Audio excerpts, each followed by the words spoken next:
Hello and welcome to HR Talk, People Management's regular discussion about the topics making the news in the HR world. I'm James Brockett and this week we'll be talking about pay and pensions. With inflation on the rise, public sector cutbacks and imminent reforms to pensions, there's certainly a great deal going on in this area. I'm joined by HRTalkCCotton, the CIPD's Performance and Reward Advisor, to talk through the findings of the CIPD Reward Survey, which has just been released. So, Charles, the survey shows that 2/3 of employers are planning to award a pay increase in 2011, while a quarter are freezing pay.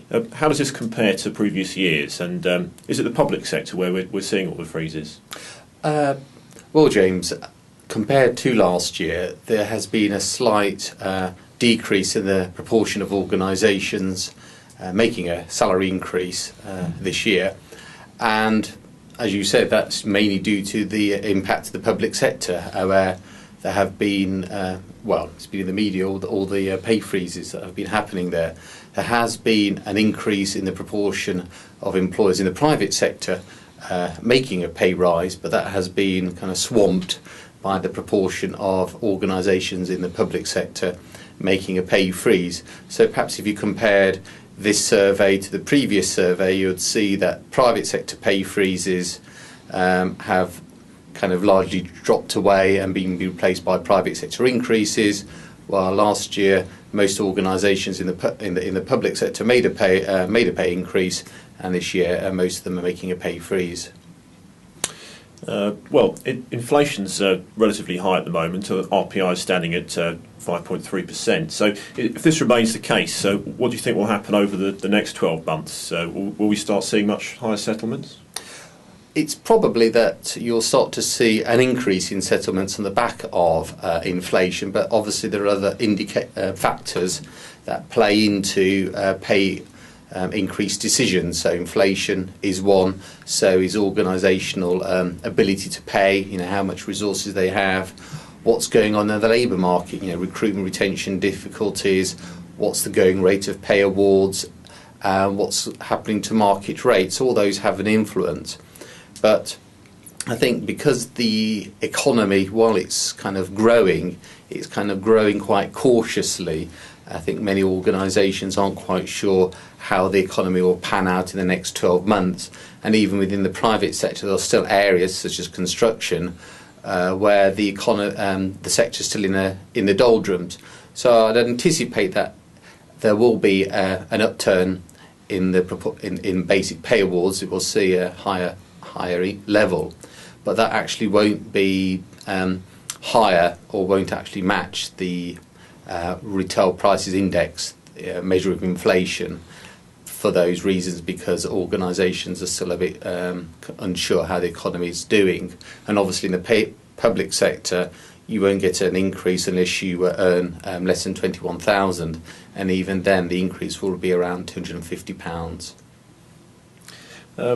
When basic pay is tight, many employers might look at performance-related pay and bonuses as a way of rewarding their top performance.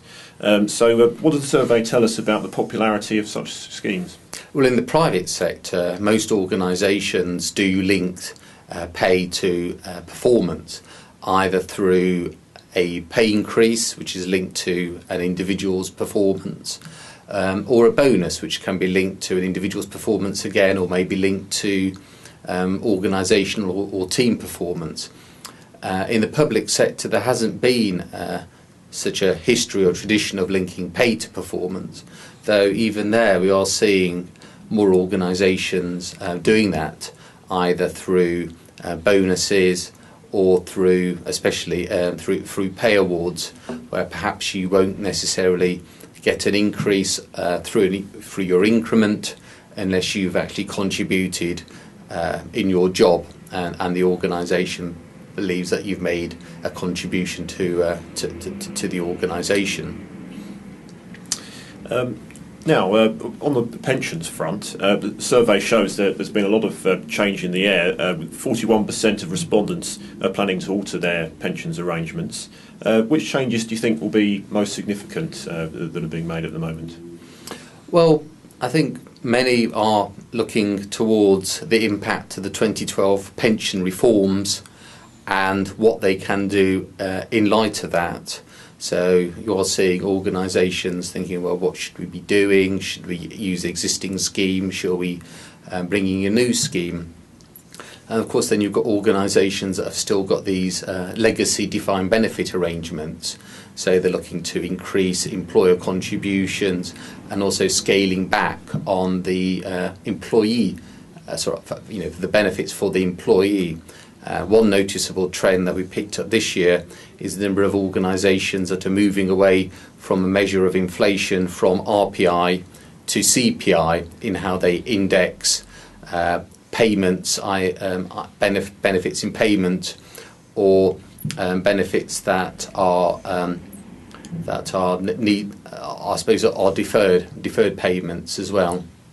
So that's, I think, is going to be a significant change for organisations that have defined benefit arrangements. That change. Thanks very much, Charles. Well, thank you. There's certainly a lot to watch out for there. You can read more about this topic and keep up to date with all the latest HR news on our website, peoplemanagement.co.uk. That's all for this week. Until next time, take care. Thank you.